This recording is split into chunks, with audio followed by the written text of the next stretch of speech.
नमस्कार दोस्तों, आज हम जिस फिल्म की कहानी लेकर आए हैं वो है हमजोली, जो 1970 में रिलीज हुई एक रोमांटिक ड्रामा फिल्म है। इस फिल्म का निर्देशन किया था टी.आर. रमन्ना ने और फिल्म का संगीत दिया था महान संगीतकार लक्ष्मीकांत प्यारेलाल ने। मुख्य भूमिकाओं में है जितेंद्र, लीना चंद्रावरकर, प्राण, शशिकला, पूर्णिमा, अरुणा ईरानी और महमूद। तो आइए दोस्तों, सुनते हैं प्यार, धोखे, बदले और इंसाफ की इस दिलचस्प कहानी को, जो एक वक्त की सुपरहिट फिल्म हमजोली में दिखाई गई थी। फिल्म हमजोली 1970 की शुरुआत गोपाल राय से होती है। गोपाल राय यानी प्राण श्यामा यानी शशिकला से प्रेम करता है। दूसरी ओर नासिर हुसैन अपनी बेटी रूपा यानी पूर्णिमा की शादी तय कर देते हैं, लेकिन शादी के दिन जब दूल्हा रूपा को देखता है तो उसे कुरूप कहकर शादी से इनकार कर देता है। यह देख रूपा के पिता को गहरा दुख होता है। जब बारात लौटने लगती है तब गोपाल राय यानी प्राण रूपा से शादी कर लेता है, जिससे रूपा के दिल के मरीज पिता की इज्जत बच जाती है। श्यामा को जब गोपाल राय की शादी की खबर मिलती है तो वह नाराज हो जाती है। तब गोपाल राय उसे समझाता है कि मैंने तो उसे सिर्फ नाम के लिए शादी की है, मैं तुम्हें कैसे भूल सकता हूँ। रूपा का पिता दिल का मरीज है, कुछ ही दिनों का मेहमान है, उसके बाद मैं रूपा को कहीं ठिकाने लगा दूंगा। कुछ दिनों बाद रूपा एक बेटी को जन्म देती है और साथ ही उसके पिता की मृत्यु हो जाती है। इसके बाद एक दिन गोपाल राय रूपा को एक नाव में बिठाकर ले जाता है और अपने आदमियों से उसे नदी में गिराकर मरवा देता है। इसके बाद वह श्यामा से जाकर रजिस्ट्रार ऑफिस में शादी कर लेता है, लेकिन ठीक शादी के दिन एक आदमी एक छोटी बच्ची को लेकर आता है और गोपाल राय से कहता है, चमत्कार हो गया, आपकी बच्ची नदी में मरने से बच गई। वह बच्ची के गले में लटका लॉकेट दिखाता है जिसमें गोपाल राय और पूर्णिमा यानी रूपा की तस्वीर होती है। यह देखकर गोपाल राय को बहुत गहरा दुख होता है। गोपाल राय उस आदमी को पैसे देकर बच्ची को अपने पास से लौटा देता है और कहता है, इस बच्ची को तुम ही पालो, मैं हर महीने तुम्हें पैसे भेजता रहूंगा। कुछ वर्षों बाद वह बच्ची बड़ी होकर रानी यानी लीला चंद्रावरकर बन जाती है और एक छात्रावास में रहने लगती है। एक दिन कबड्डी खेलने के दौरान वह एक गीत गाती है।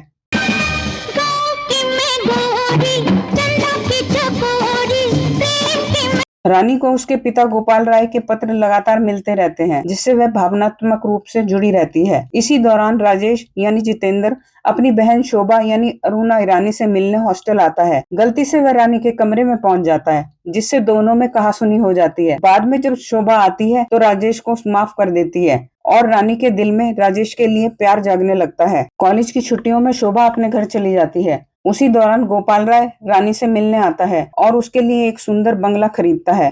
वह रानी से कहता है कि वह वहीं रह सकती है। रानी बंगला देखकर खुश हो जाती है, लेकिन दुखी भी, क्योंकि गोपाल राय उसके साथ रहने को तैयार नहीं होता। वह अपनी पत्नी श्यामा के डर से रानी को अपने घर नहीं ले जा सकता। जब रानी जिद करती है कि वह अपने पिता के साथ रहना चाहती है तो गोपाल राय उसे मना कर देता है और कहता है, तुम मेरे ऑफिस में सचिव यानी सेक्रेटरी बनकर काम कर सकती हो, लेकिन ऑफिस में मुझे पिता मत कहना। यह सुनकर रानी को गहरा दुख होता है, पर मजबूरी में वह हाँ कर देती है। इधर राजेश और शोभा के पिता डी.के. सप्रू दूसरी शादी करना चाहते हैं। राजेश इसका विरोध करता है, लेकिन जब पिता जिद पर अड़े रहते हैं तो राजेश अपनी बहन को लेकर दूसरे शहर चला जाता है। वहीं उसकी मुलाकात शिवराम यानी महमूद से होती है, जो उसे किराए का मकान दिलवा देता है। एक दिन राजेश नौकरी के इंटरव्यू के लिए एक ऑफिस में जाता है, जहां वह रानी को देख लेता है, जो वहां सचिव के पद पर काम कर रही होती है। रानी अपने पिता से कहकर राजेश को नौकरी दिलवा देती है। अब राजेश अपनी बहन शोभा के साथ शिवराम के घर में किराए पर रहने लगता है। इस दौरान शिवराम शोभा से प्रेम करने लगता है। उधर गोपाल राय के गाँव में उसका भांजा मनमोहन और उसके पिता शहर आकर गोपाल राय के घर में रहने लगते हैं। कहानी में अगला मोड़ तब आता है जब राजेश और रानी शिवराम के साथ होटल माई लव में जाता है। वहां मनमोहन जबरन रानी के पास बैठने की कोशिश करता है, जिससे उसकी राजेश से झड़प हो जाती है। राजेश और शिवराम यानी महमूद मिलकर गाने के बहाने मनमोहन की खूब पिटाई करते हैं। चल शुरू हो जा, चला मुक्का, जमा थप्पड़, लगा टक्कर, वन। अपमानित होकर मनमोहन गोपाल राय से शिकायत करता है कि राजेश को नौकरी से निकाल दिया जाए, लेकिन गोपाल राय रानी की वजह से राजेश को नौकरी से नहीं निकालता। रानी और राजेश अब अक्सर पार्क में मिलने लगते हैं, जिससे मनमोहन जलने लगता है और वह रानी से शादी करने के ख्वाब देखने लगता है। मनमोहन और उसका पिता श्यामा से कहते हैं कि वह गोपाल राय से कहकर राजेश को नौकरी से निकलवाए, लेकिन गोपाल राय अब श्यामा की कोई बात नहीं सुनता। राजेश शिवराम और शोभा के प्रेम को देखकर दोनों की शादी करवा देते हैं। इधर राजेश और रानी अक्सर पार्क में मिलते हैं और अपने प्यार की बातें करते हैं। जब शाम ढलने लगती है तो रानी कहती है कि अब उसे जाना चाहिए। राजेश मुस्कुराते हुए कहता है, अभी तो आई हो और इतनी जल्दी जाने की बात कर रही हो। फिर दोनों एक रोमांटिक गीत गाते हैं। ढल गया दिन हो गई शाम, जाने दो जाना है। ढल गया दिन हो गई शाम, जाने। गीत समाप्त होने के बाद मनमोहन राजेश को मारने के लिए गुंडों को भेजता है, लेकिन राजेश अकेले ही उन सभी गुंडों से भिड़ जाता है और उन्हें भगा देता है। उधर मनमोहन रानी के पीछे पीछे उसके बंगले तक जाता है। जब वह देखता है कि गोपाल राय बंगले में रानी से मिलने आया है और उसे बेटी कहकर पुकारता है, तो वह सारी बातें सुन लेता है। फिर वह वहां जाकर श्यामा को सब कुछ बता देता है कि रानी गोपाल राय की बेटी है। यह सुनकर श्यामा चौंक जाती है और गोपाल राय से कहती है, तो रानी तुम्हारी बेटी है? फिर वह भावुक होकर कहती है, मैं उसकी सौतेली माँ सही, लेकिन अब मैं उसे अपनी बेटी मानूंगी। इसके बाद मनमोहन के कहने पर श्यामा खुद रानी के पिता के पास जाकर रानी की शादी मनमोहन से करने का प्रस्ताव रखती है। कि गोपाल राय यह शादी नहीं करना चाहता, लेकिन अपनी पत्नी की जिद के कारण वह मजबूरी में रानी से कहता है कि वह मनमोहन से शादी कर ले। रानी साफ इनकार कर देती है। बाद में रानी राजेश से मिलती है और कहती है उसके पिता उसकी शादी मनमोहन से करना चाहते हैं, लेकिन वह कभी राजेश के सिवा किसी से शादी नहीं करेगी। फिर बारिश में भीगते हुए रानी और राजेश एक प्यार भरा गीत गाते हैं। हाय रे हाय, नींद नहीं आए, चैन नहीं आए, दिल में तू समाए, आया प्यार भरा मौसम, दीवाना दीवाना। हाय रे हाय, नींद नहीं आए, चैन नहीं। अब गोपाल राय राजेश के घर जाकर उससे विनती करता है कि वह रानी को भूल जाए। जब राजेश मना करता है तो गोपाल राय हाथ जोड़कर कहता है, मैं उसका पिता हूँ और मजबूर भी। यह देखकर राजेश का दिल पिघल जाता है और वह रानी को छोड़ने का निर्णय ले लेता है।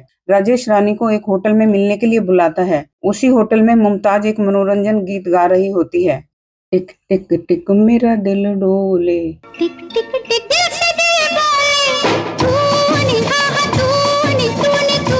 रानी भी होटल पहुंच जाती है और गाना सुनती है। फिर राजेश मंच पर आकर मुमताज के साथ गीत में शामिल हो जाता है। यह देखकर रानी को गहरा झटका लगता है और गाने के बाद वह गुस्से में राजेश के थप्पड़ मारती है और वहां से चली जाती है। दुखी और टूटी हुई रानी अपनी नौकरानी के साथ श्यामा अपनी सौतेली माँ के घर चली जाती है और मनमोहन से शादी करने के लिए हाँ कर देती है। इधर राजेश नौकरी छोड़ने की बात करता है, लेकिन गोपाल राय उसे मना करता है और कहता है, मुझे तुम्हारे जैसे काबिल आदमी की जरूरत है, कृपया नौकरी मत छोड़ो।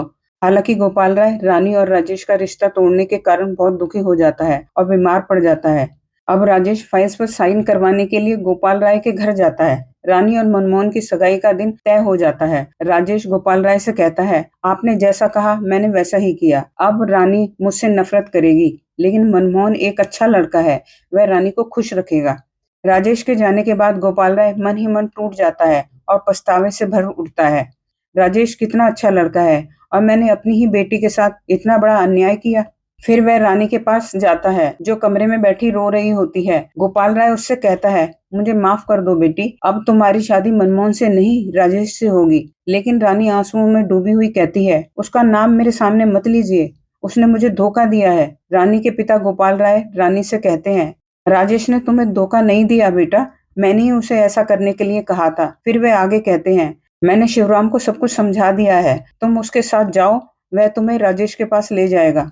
इसके बाद गोपाल राय रानी को भेजकर खुद सगाई की पार्टी में पहुंचते हैं और सबके सामने कहते हैं, रुको, यह सगाई नहीं हो सकती, बंद करो यह सब। उधर मनमोहन के पिता को यह पता चल जाता है कि गोपाल राय ने अपनी पहली पत्नी की हत्या नदी में डुबोकर की थी। वह यह बात मनमोहन को भी बता देता है। मनमोहन इस बात का फायदा उठाकर पुलिस को सूचना दे देता है। नतीजन पुलिस गोपाल राय को हत्या के आरोप में गिरफ्तार कर लेती है। यह खबर सुनकर रानी और अन्य लोग बहुत दुखी हो जाते हैं। संजोग से गोपाल राय की पहली पत्नी जो नदी में डूबने से बच गई थी और जिसे हरबंश नाम का एक व्यक्ति अपने घर में शरण देकर रखे हुए था, को भी यह खबर मिलती है कि पुलिस ने गोपाल राय को उसकी हत्या के जुर्म में पकड़ लिया है। वह भी गहरे दुख में डूब जाती है और हरबंश से कहती है कि वह अपने पति से मिलना चाहती है। हरबंश यह बात गोपाल राय की दूसरी पत्नी श्यामा को बता देता है। श्यामा यह बात मनमोहन को बताती है। इन सारी बातों को राजेश का दोस्त शिवराम सुन लेता है। उधर मनमोहन श्यामा को साथ लेकर रूपा के पास जाता है। श्यामा वहां जाकर रूपा से मिलती है। रूपा कहती है, बहन अपने पति को बचा लो, मैं उनके जीवन की भीख मांगती हूँ, तुम सदा सुहागन रहो। यह सुनकर श्यामा रो पड़ती है और रूपा से माफी मांगती है। वह कहती है, तुम आज भी उस इंसान की खुशियां चाहती हो जिसने तुम्हें मारने की कोशिश की और जिसे तुमने 20 वर्षों तक नहीं देखा। इसके बाद मनमोहन दोनों को बहाने से वहां से ले जाता है ताकि वह रूपा को जान से मारकर उसके जीवित होने का सबूत मिटा सके। साथ ही वह अपने गुंडों को भेजकर रानी को भी बंधक बनाकर डीलक्स होटल में ले जाने का आदेश देता है। शिवराम मनमोहन की साजिश को भांप लेता है और वह राजेश को लेकर मनमोहन का पीछा करता है। मनमोहन श्यामा से कहता है, मैंने रानी को डीलक्स होटल में बंधक बना रखा है। रूपा को मारकर मैं रानी से शादी करूंगा, तब सारी जायदाद मेरी हो जाएगी। फिर वह हंसने लगता है। इसके बाद वह चलती कार से श्यामा को धक्का देकर नीचे गिरा देता है, जिससे उसे गंभीर चोटें आती है। फिर वह तेजी से कार दौड़ाता है, रूपा को नदी में मारने के इरादे से। पीछे से राजेश और शिवराम मोटरसाइकिल पर आते हैं। घायल श्यामा उन्हें देखकर कहती है, रूपा को बचा लो, मनमोहन उसे उधर ले गया है और रानी को डीलक्स होटल में बंदी बना रखा है। शिवराम श्यामा को अस्पताल छोड़कर सीधे होटल पहुंचता है और गुंडों से भिड़कर रानी को छुड़ा लेता है। उधर मनमोहन नदी के किनारे पहुंचता है और अपने गुंडों से कहता है, इस बुढ़िया यानी रूपा को नदी में फेंक दो। गुंडे रूपा को नदी में धकेल देते हैं। तभी राजेश वहां पहुंचता है और गुंडों से लड़ाई करता है। वह रूपा को डूबने से बचा लेता है और लड़ते लड़ते मनमोहन को भी नदी में गिरा देता है। इसके बाद राजेश रूपा को लेकर रानी के पास आता है। फिर सब मिलकर अस्पताल पहुंचते हैं जहां श्यामा का इलाज चल रहा होता है। तो श्यामा रूपा से माफी मांगती है और अपने प्रायश्चित में अपना जीवन त्याग देती है। रानी का पिता गोपाल राय आज अपनी पत्नी श्यामा और बेटी रानी को एक साथ देखकर बेहद खुश होता है। आखिरकार तमाम उलझनों, साजिशों और गलतफहमियों के बाद रानी और राजेश की शादी हो जाती है और सभी के चेहरों पर सुकून और मुस्कान लौट आती है। शादी में राजेश और शोभा के पिता भी आते हैं। वे शादी देखकर बहुत खुश होते हैं और अपने बेटे राजेश से माफी मांगते हुए कहते हैं,